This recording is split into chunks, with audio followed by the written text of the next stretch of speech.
Hello, how are you? Today I'm going to tell you how people used to have fun in the freezing cold during the Middle Ages. Sit back,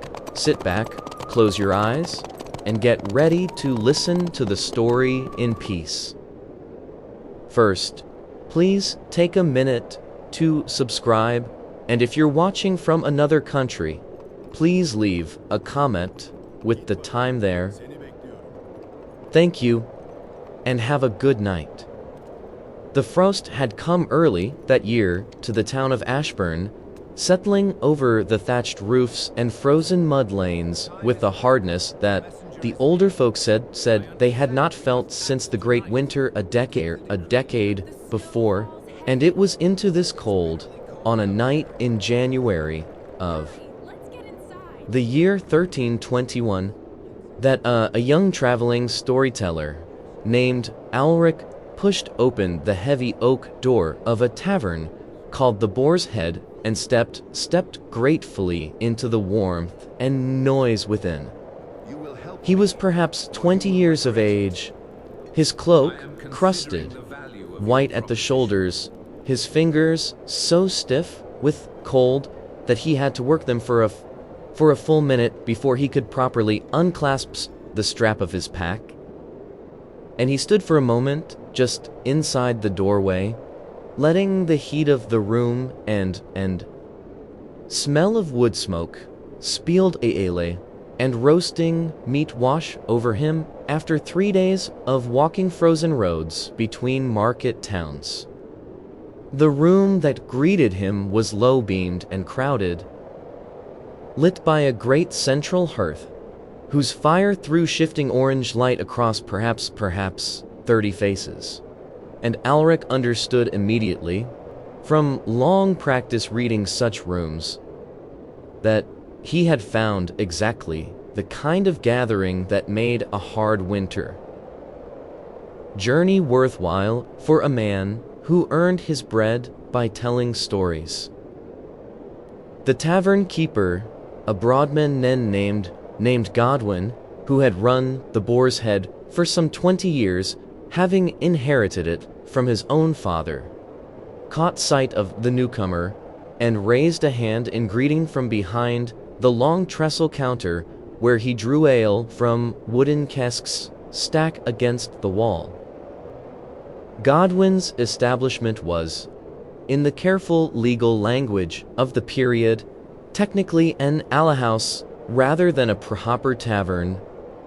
a distinction that mattered a great deal to the town's authorities, even if it mattered little to the men and women who gathered there each evening. Since taverns in 14th century England were licensed specifically to sell wine, a costly import reserved mostly for wealthier patrons in larger towns, while alehouses like Godwin's served the ale and beer that formed the daily drink of ordinary English people, brewed on the premises, often by the women of the household, since a brewing remained throughout this period substantially a female trade practiced by women known as alewives. Godwin's own wife had died 3 winters past, and it was now his daughter Mildred, a sharp-eyed young woman of perhaps 18 years, who managed the brewing, a responsibility she carried out with a skill that had, according to more than one regular patron, considerably improved the alehouse's reputation across the surrounding villages. Ulrich found a place on a bench near enough the fire to feel its full benefit, but not so near as to seem as though he presumed too much on a stranger's welcome, and he studied the room as he settled his pack beneath the table, cataloging the gathering with the practiced eye a man whose livelihood depended on reading an audience correctly before he ever opened his mouth to perform. There were, he counted, perhaps a dozen men who by their rough woolen clothing and calloused hands appeared to be local laborers and farmers, taking advantage of a winter evening in when the fields demanded nothing of them, gathered around a table where a game of dice was already underway. Ends. Small wagers changing hands with each throw amid a running commentary of good-natured complaint. Dice games. Ulrich Newell, from his travels across the width of England, formed one of the most common amusements of the medieval evening, played in countless variations from the simple hazard, favored by these farmers to more elaborate games involving multiple dice and complex scoring that wealthier patrons in city taverns preferred. And though the church periodically issued stern warnings against the vice of gambling, and though certain games were technically restricted by statute to periods around major feast days, the practical reality in a small market town like Ashburn was that no constable troubled himself over a few farmers wagering pennies on a cold winter night, when the alternative was force those same farmers to sit idly and cold in their own unheated cottages. Near the hearth itself, in the room's place of greatest honor, sat an old man whom Ulrich recognized by reputation, before he had even properly seen his face, a figure known throughout the district as Old Thurston, a former soldier who had fought, some claimed, in the Scottish wars under the old king, and who now made a modest living moving between the taverns and alehouses of several neighboring towns, trading stories and news for food, drink, and a warm corner by the fire. It was Thurston's voice Ulrich had heard even before entering, carrying over the general din of the room in the cadenced rhythm of a man well practiced in holding an audience, and Ulrich felt the small, familiar twist of professional rivalry that any traveling storyteller felt on discovering another of his trade already established in a room he had hoped to claim for himself that evening.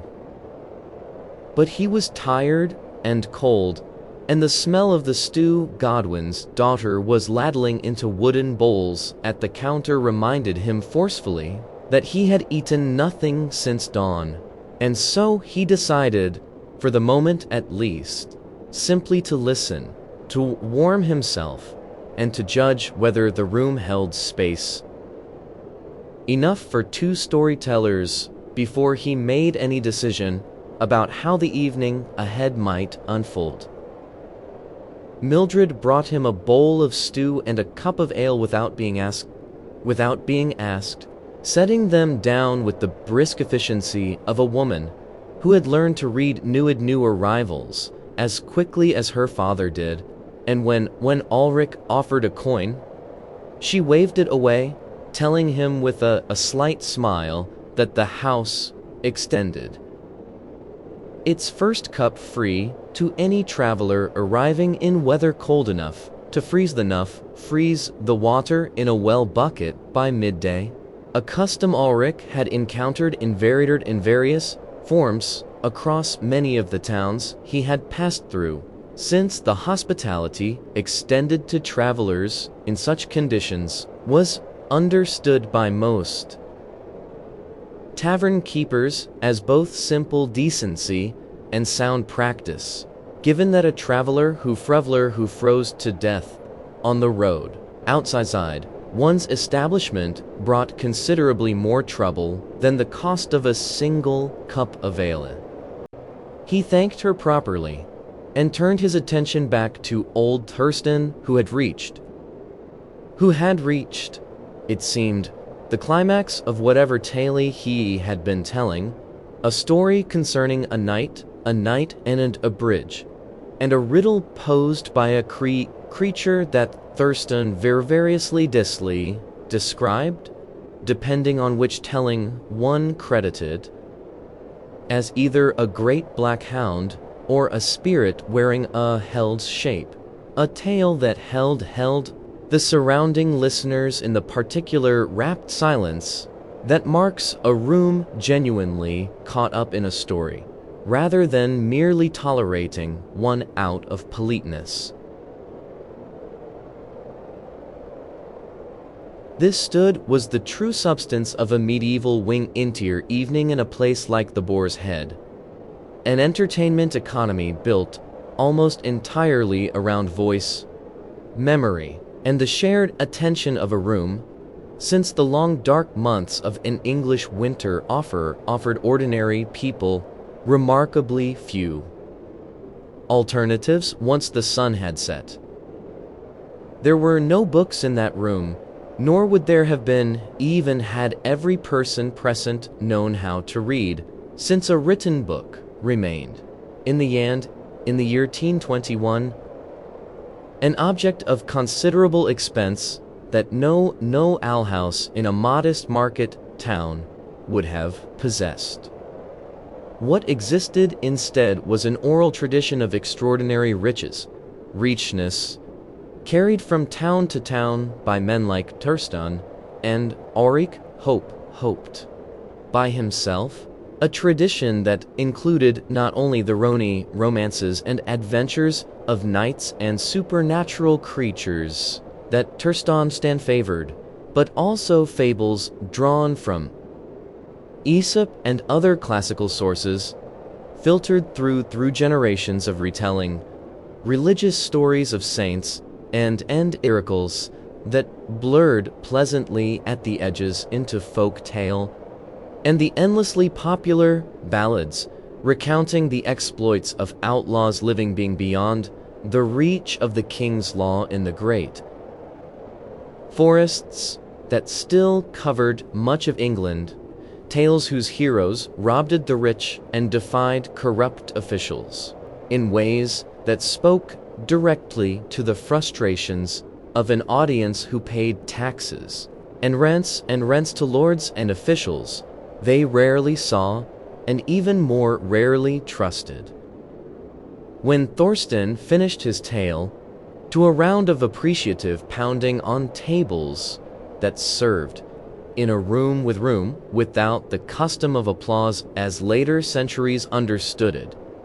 as the medieval audience's clearest signal of approval, the old man's eyes found Ulrich across the room, and something in weathered face shifted into an expression of frank appraisal, the look of one professional recognizing another. He called out, in a voice pitched to carry, asking whether the young stranger warming himself by the door had a tale of his own to offer the room, or whether he had come merely to eat Godwin's stew and drink his ale, while wiser heads did the evening's proper work. The challenge, delivered with a grin that softened its edge,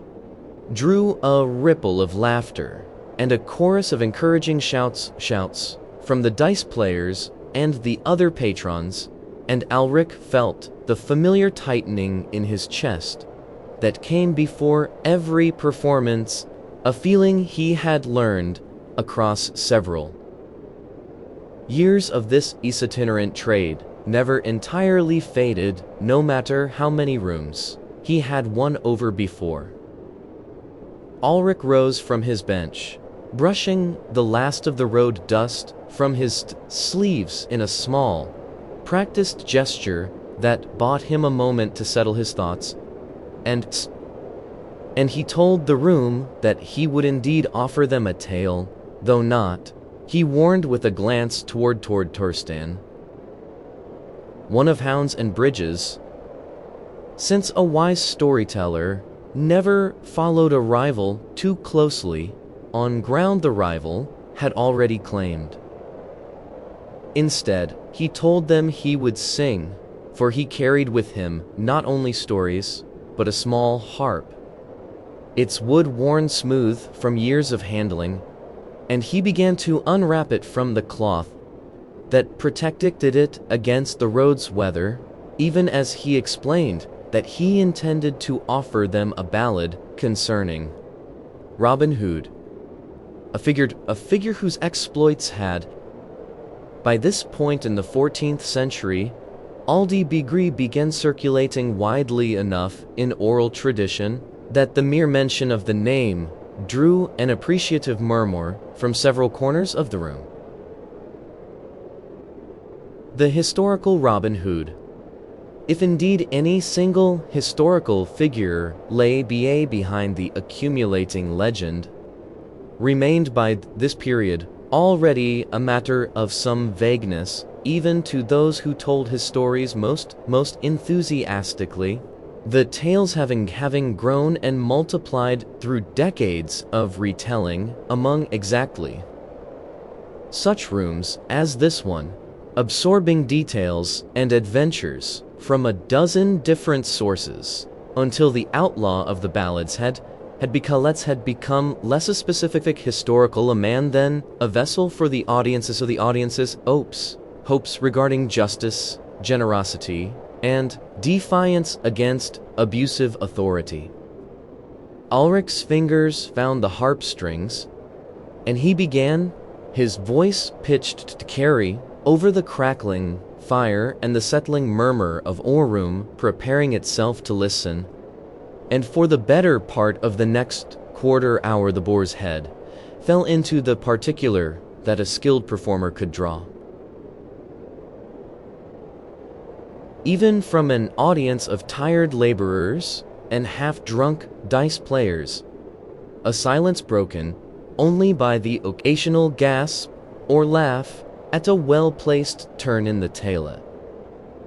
It was during this performance, as Ulrich's voice rose toward the ballad's climax, that the tavern's outer door opened once more, admitting a blast of frozen air, and, with it, a stranger whose arrival Ulrich noted, even mid-verse, through the professional peripheral awareness every performer develops, a tall man wrapped in a dark, well-made cloak of cut and quality that marked him immediately as someone considerably wealthier than the room's ordinary patrons, who stood for a moment in the doorway surveying the crowded tavern with an expression that Ulrich, glancing up as his song concluded to a burst of grateful applause, found difficult to read, though he would have time enough, before that long winter night finally ended, to understand exactly what business had brought so well-dressed a stranger through the snow to so humble a tavern, and exactly what danger disguised for now behind courteous manners and a stranger's polite smile that business would bring crashing into the warm and firelit peace of the Boar's Head before dawn. The stranger made his way toward the counter, snow melting from his shoulders in the fire's heat, and Godwin, who had served travelers of every station across 2 decades behind that counter, greeted him with the careful, measured courtesy that a wise alehousekeeper extended to any guest whose clothing suggested both means and, potentially, connections worth respecting. The man introduced himself as Als Walter, a steward in the service office of a lord whose lands lay some 2 days' ride to the north, and he asked, in a voice that carried the flattened vowels of someone educated well beyond the ordinary run of stewards, whether the alehouse might have a room to let for the night, and whether Godwin could tell him anything of a man he sought, a wool merchant who was believed to have passed through Ashburn some days before carrying Walter said with a carefully casual air that did not entirely disguise its underlying urgency, a quantity of coin going belonging to his lord, that the merchant had failed to deliver as contracted. Godwin allowed that he had, indeed, exactly such a room, small but adequately warmed by a shared chimney with the main hearth, and that he could offer a straw pallet and blankets for the price of twopence, a transaction the two men concluded with the brief businesslike exchange typical of the period's innkeeping trade, since a room let by the night in a modest house of this kind was rarely more than a simple loft space or partitioned corner, considerably removed from the more elaborate private chambers that grander inns in cathedral cities or along major pilgrimage routes might offer wealthier travelers. Regarding the missing wool merchant, however, Godwin professed no knowledge beyond a vague recollection that a man matching such a description might have stopped briefly for some 4 or 5 days past, a memory offered with the deliberate vagueness of a tavern keeper who understood, as a matter of long practical wisdom, that volunteering too much information to a stranger, asking pointed questions about another man's business, rarely served anyone's interest, least of all his own, in a district where he would still need to live and trade long after any visiting steward had ridden back north. Ulrich, settling back onto his bench with the harp once more wrapped against the room's smoke and damp, found himself watching this exchange with the same professional curiosity he brought to every unfamiliar face and every fragment of overheard conversation, a habit that had served him well across years of travel, since a storyteller's trade depended not only on old tales carried from town to town, but on a constant, restless collection of new material, the small dramas and mysteries of ordinary life that, properly shaped, might themselves become tomorrow's stories in some other tavern many miles distant. He noticed, as Walter turned from the counter to survey the room more fully now that his immediate business was concluded, that the steward's gaze moved with particular attention across the faces gathered around the dice table, lingering fractionally longer on one man in that group than any casual survey of a crowded room would naturally explain. A broad-shouldered farmer whom Ulrich had heard addressed earlier in the general run of the dice game's chatter by the name of Ott. The evening, however, did not pause for whatever private drama might be unfolding behind Walter's carefully neutral expression, and the tavern's other patrons, unaware of or indifferent to the steward's arrival, continued the business of a proper winter inter-evening's entertainment with the practiced enthusiasm of people who understood, in a way later centuries sometimes forgot, just how precious such gathered warmth and company became once true winter closed its grip over of the land. A group near the room's far corner had begun a game of tables, the medieval ancestor of modern backgammon, playing on a board carved from a single block of oak that had, according to Godwin's proud account, offered to any newcomer who asked, belonged to his grandfather before him, its surface worn smooth and dark by generations of dice, encounters, moving across it on winter evenings, much like this one. Elsewhere, several of the younger patrons, including 2 apprentices, Ulrich judged to belong to the town's small community of craftsmen by the calluses visible on their hands, had organized a boisterous round of a game, the room called Hoodman's Blind, a variant of Blind Man's Buff, in which a hooded or blindfolded player attempted to catch and identify a fleeing companion purely by touch and sound, a game that produced us such games reliably did in every tavern Ulrich had ever visited, a great deal of collision with furniture and considerably more laughter than the resulting bruises. Toward you, Stiffy. Mildred, moving between tables with a jug of ale balanced against her hip, paused beside Ulrich's bench long enough to ask, with the particular directness of a young woman accustomed to running a busy household and unimpressed by professional charm, whether he intended to offer the room another song before the hour grew too late for singing, or whether old Thurstan's earlier challenge had been answered sufficiently for one evening.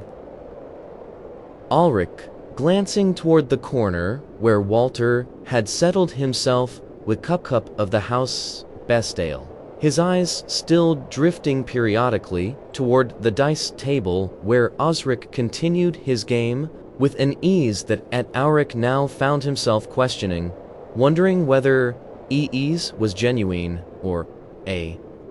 performance not so different from his own, told Mildred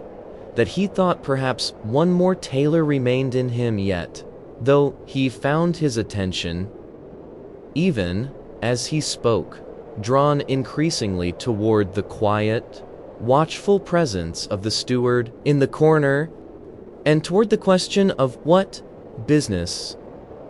precisely had brought a lord's man through a frozen January night in pursuit of a merchant's missing coin, and what connection,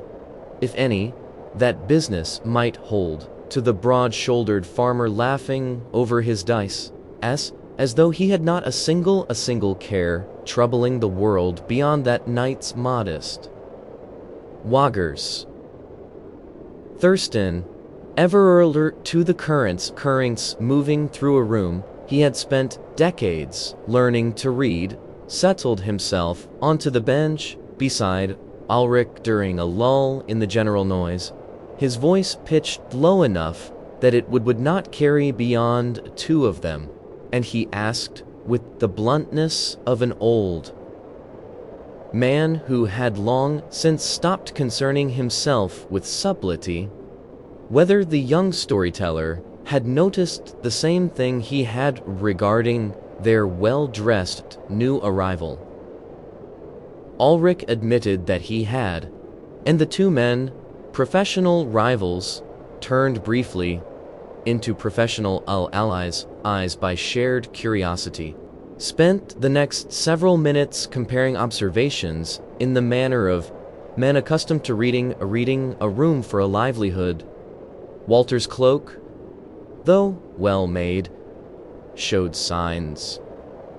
of hard travel rather than mere display, suggesting a journey undertaken with real urgency, rather than simple errand running. His questions to Godwin had been phrased with the particular carefulness of a man who already possessed considerable information and sought only to confirm it. Genuinely gather new facts, and his attention toward Osric, however brief and however quickly redirected, had carried a weight that neither man believed accidental. Thurston, who had spent enough years moving between the estates and market towns of the region to have absorbed a working knowledge the wage of the world that so much of the local economy depended upon, explained to Eric Alric in the hushed and informative tone of a man sharing genuinely useful background, the realities that likely lay behind Walter's search. The wool trade formed. In this period, the great engine of the English economy, English wool prized across the markets of Flanders and Italy as the finest available anywhere in Europe, and the movement of that wool from the backs of sheep grazing on manor lands to the ships waiting in ports. Boston and London involved a complex chain of merchants, brokers and agents, any one of whom might, given sufficient temptation and sufficient distance from oversight, be moved to abscond with coin or goods entrusted to their care. A lord's steward sent in pursuit of such a man carried with him not merely the authority of his master's displeasure, but often the practical power to have a suspected thief detained by local officials, since manorial and royal justice, in this period, while considerably less systematic than later centuries would develop, nonetheless provided real and sometimes swift consequences for men caught cheating their social superiors, consequences that could range from public humiliation in the stocks to, in more serious cases involving substantial sums,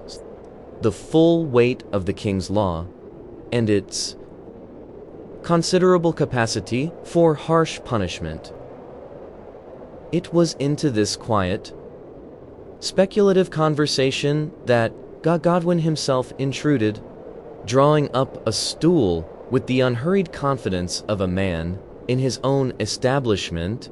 and adding a piece of information that neither Art Ulrich nor Thurston had yet possessed, that Osric, the broad-shouldered farmer at the dice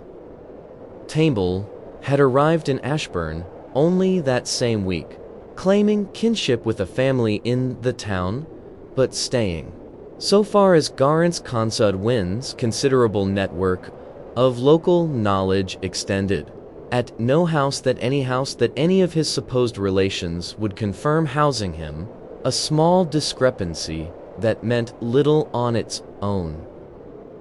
but that took on considerably more weights set against Walter's watchful attention and his story of a missing merchant and missing coin. The three of them, storyteller, and tavern keeper, sat for a moment in the shared silence of people who suspected they were watching the opening scene of a drama whose ending none of them could yet predict, before Godwin, ever practical, observed that ever business lay between steward and the farmer. It was not business that would improve by any of them staring openly at either man,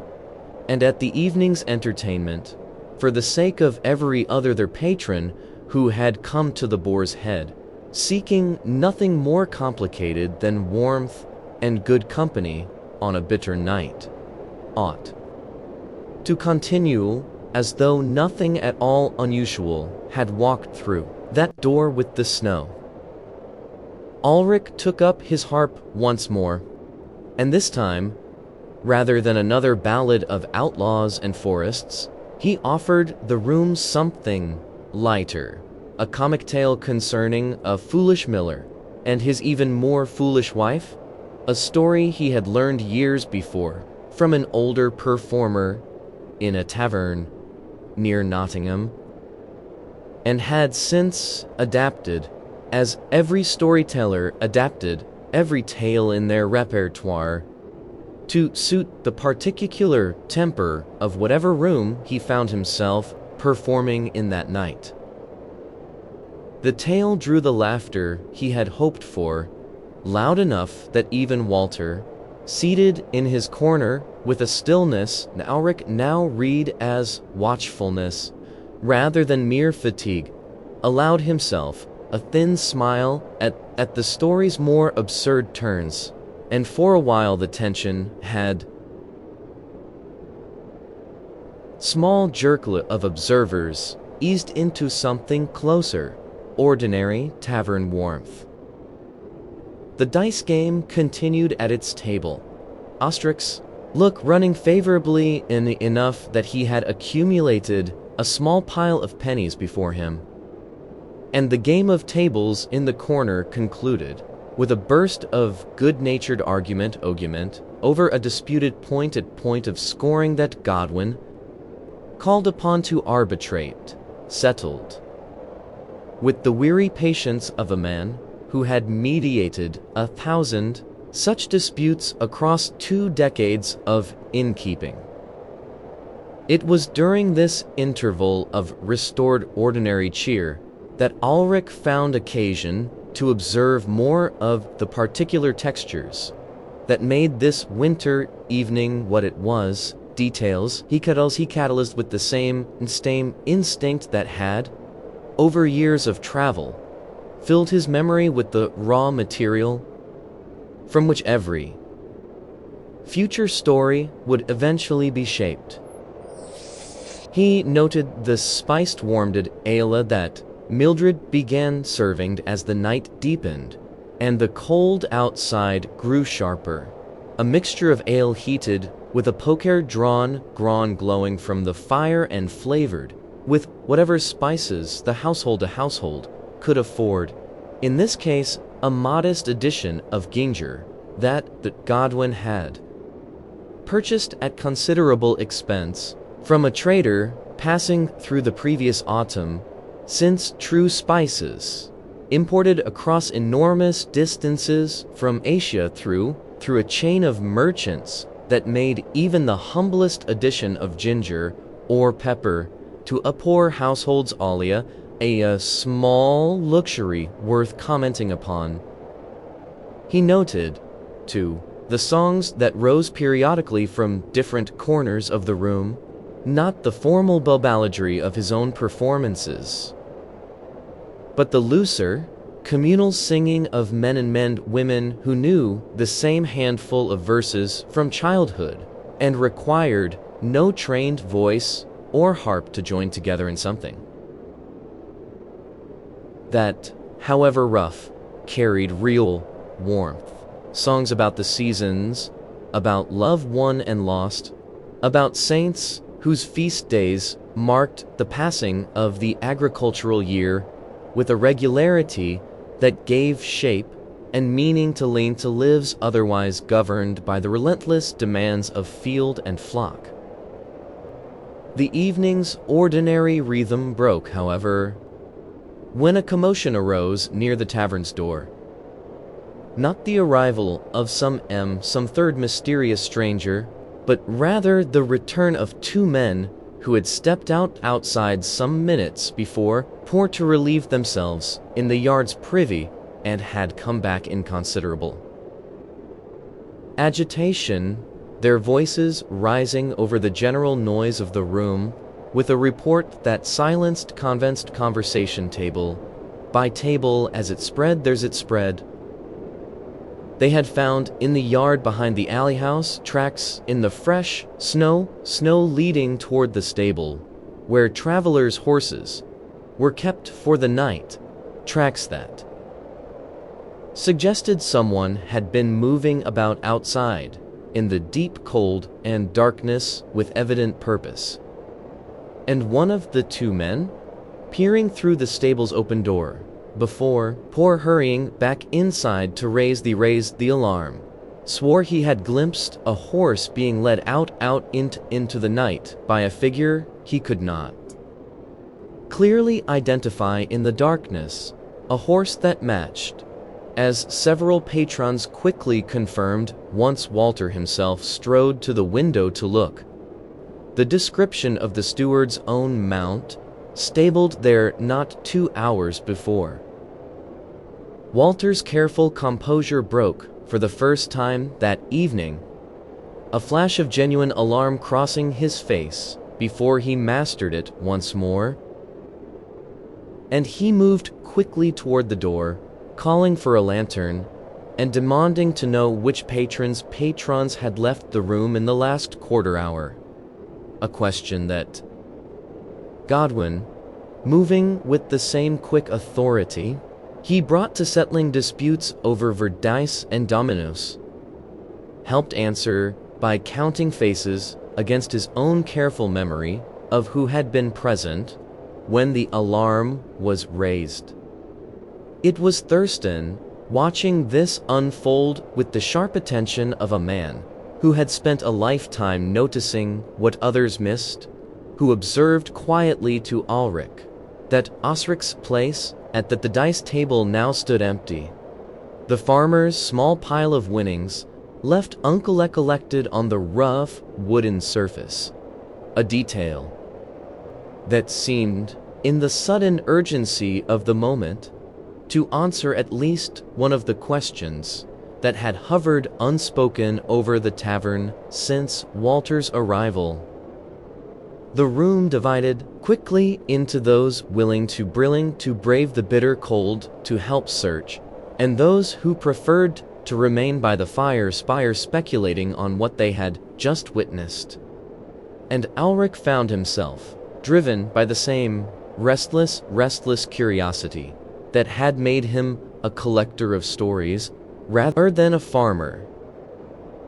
content to work the same fields his father had worked, among the first to follow Walter and two of the sturdier local men out into the yard, where the cold struck with a violence that made the tavern's earlier chill seem, by comparison, almost gentle.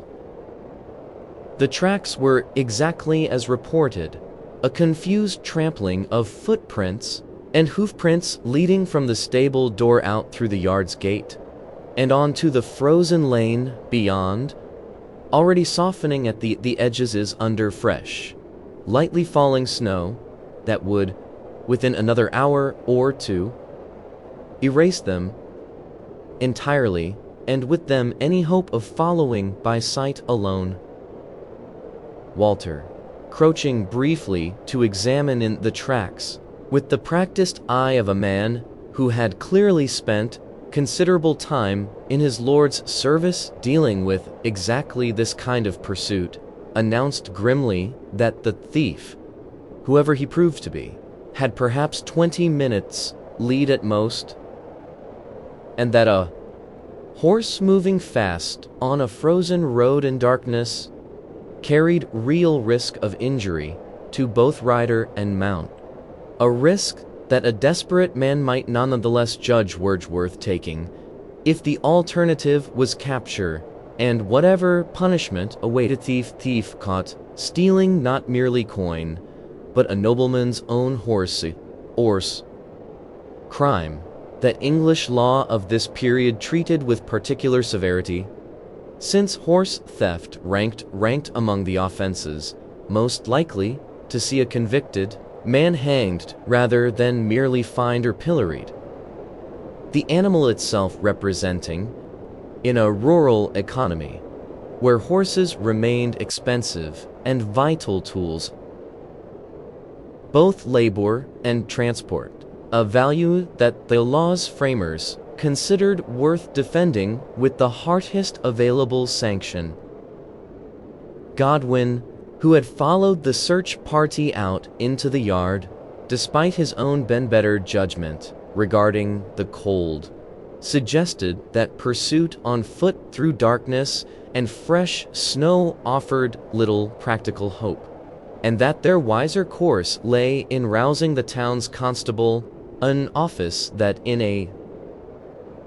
settlement the size of Ashburn was typically filled by ordinary townsmen serving an unpaid annual term as part of his obligations to the community.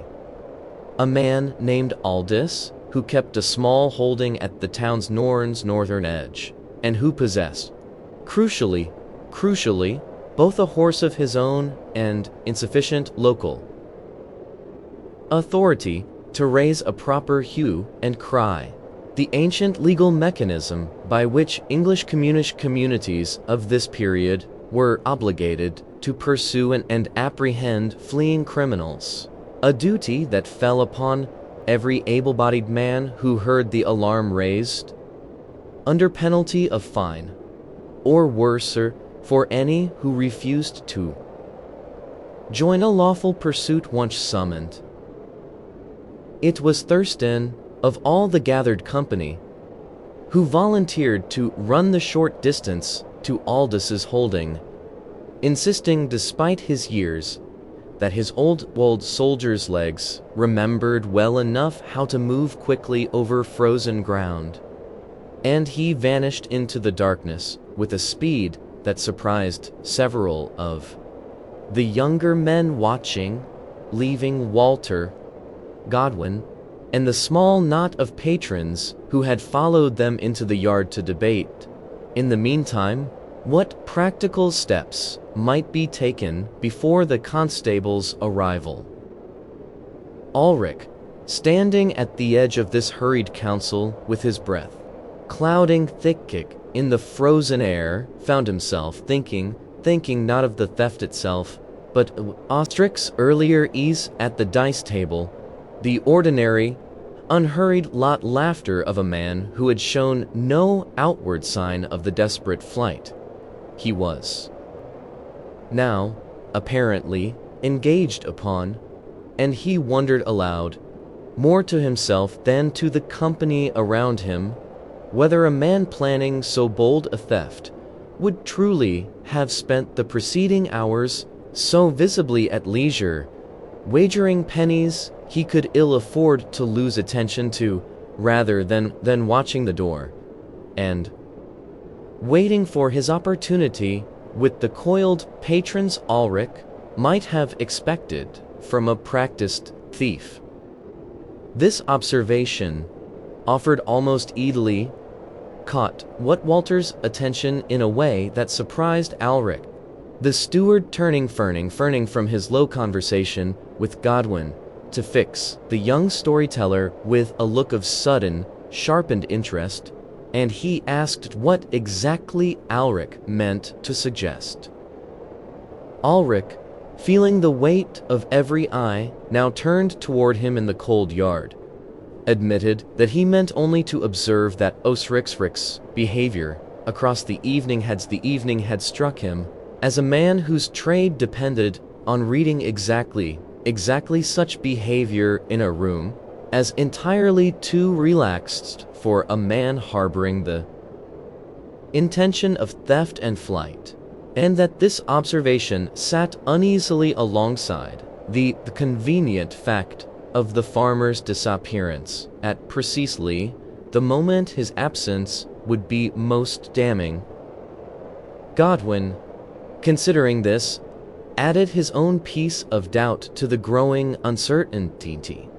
Ostrich, whatever his unexplained arrival in Ashbourne, and whatever thin story he told of local kinship, had shown no particular interest all evening in Walter or his business, had asked no questions of Godwin regarding the steward's arrival, and had, so far as anyone present could recall, spent the entire evening exactly where the dice game had kept him, in full view of a dozen witnesses, right up until the moment the alarm was raised.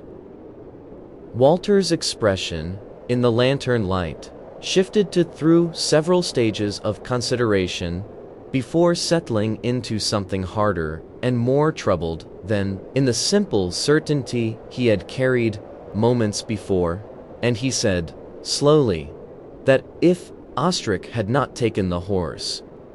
then someone else within that crowded tavern had done so, someone who had perhaps recognized in the farmer's convenient absence and his equally convenient reputation as a stranger new to town an opportunity to direct suspicion away from themselves entirely, A possibility that meant the true thief, whoever he was, very likely remained at that moment among the patrons still gathered inside the boar's head, warming himself by the very fire that had welcomed Auric into shelter only hours before, waiting with considerably more patience and considerably more danger than anyone in that yard had yet credited him, for the